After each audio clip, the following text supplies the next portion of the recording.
He used them because he needed help. He needed help with his financial planning. And he took their advice and he used one of these schemes. He declared everything on his self-assessment. There was a box on the self-assessment form where you put your scheme in, and HMRC gave you a DOTUS number to add in as well. So they were fully aware and everything was declared. He did this for 3 years and HMRC said absolutely nothing to us at all. We are law-abiding people. We have children and we did not want any of this to happen. And we tried to do the right thing and this has now happened. Do you know, and it is now 10 years later and they are asking us for £120,000 in 30 days. which you don't have. But we don't have that. He works each month. I work and our money goes on raising our children and paying for our bills. And we are trying to do that well.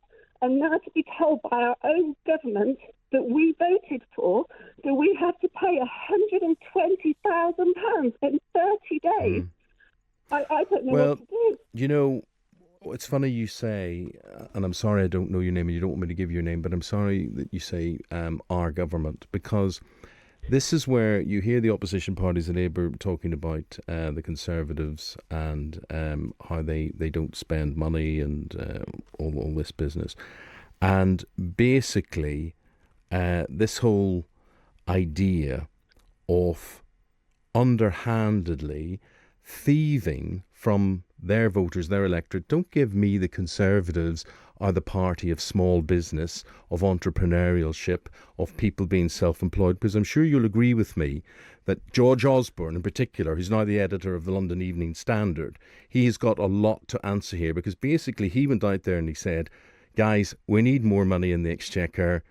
Go out there and find it with the easy targets. Don't do it as a news story where the government will be criticised that they're putting up taxes, because they're not. They're just going back to people who previously they marked their homework and said, yeah, it's all fine with you. Except they're now looking under the stones and saying, no, it's not fine. We'll have this of you. And you thought you were doing the right thing.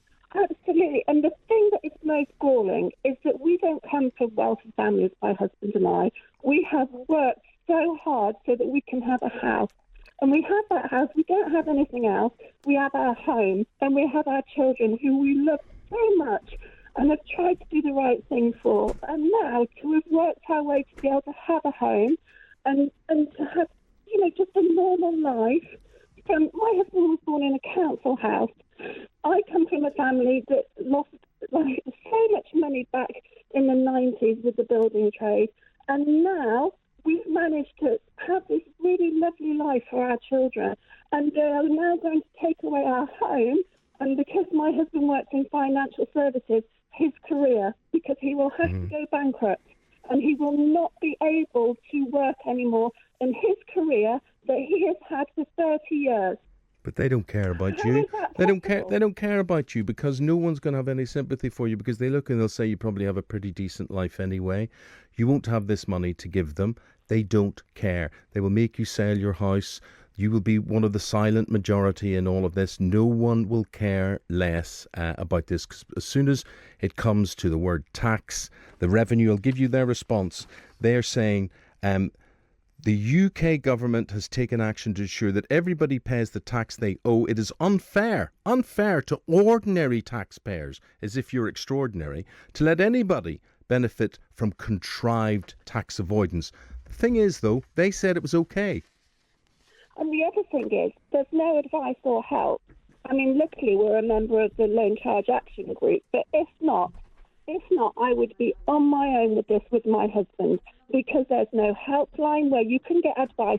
I'm finding it difficult to sleep. I'm having panic attacks when I'm driving, and there is no way to get any help. All they say is you have to ring up HMRC, and if you do, they immediately want to know how you're going to pay. That's all they want to know. First of all, we've got to get over the shock.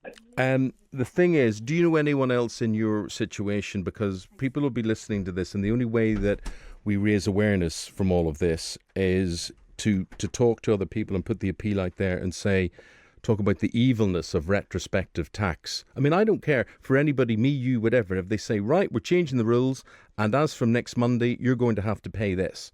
Fine. But they cannot say, what they're saying is, yeah, I know we said you were freelancer, you were self-employed, but actually we've had a look back over the past 10 years and we've decided, nah, we're not going for that. That's what they're doing. They're absolutely doing that. They could have said, when they made this charge law, we're going to do this, we're going to set a date and we'll do it going forward.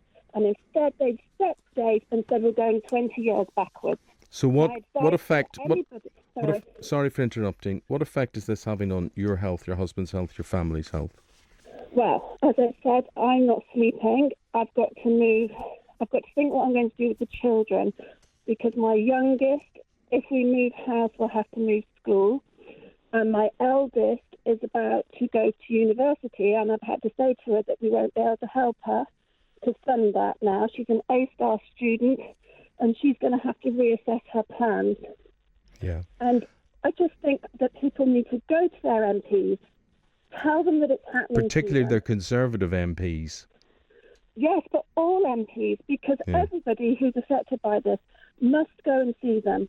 And they must also get in touch with the Loan Charge Action Group, because we need everybody to be heard. I just noticed I'm getting so many tweets on this and texts, but people like yourself are worried about the shame and how they're being painted with all of this. We're told we're in times of austerity. Politically, they don't want to raise taxes, but they do want to squeeze people like you. And someone's saying here, these so-called remuneration arrangements, disguised remuneration arrangements, were not illegal. And that is absolutely true. It took HMRC 20 years to finally legislate, but instead of making it prospective, in other words, from next week onwards, they make it retrospective for everyone. I'm sorry, I've got to say goodbye to you here because of time. Thank you, whatever your name is. I hope you get your situation. You've got 1 week to pay £120,000, which you don't have. Well, they said 30 days. 30 days. 30 days are now up and we don't know what to do. But thank you for listening. Well, I'm really, really very sorry. I don't know what advice to give you, except all I would say is it is thievery. It is absolutely thievery. And don't have the revenue making out you're the one that's wrong in all of this, because people like the lady we've just heard, they believe they were doing the right thing. You can be jealous of them. You may think they have a decent lifestyle, but they are... they're people who went out there and they thought they were providing for their families. They were trying to get on in life. They don't expect any sympathy now, but they just expect justice.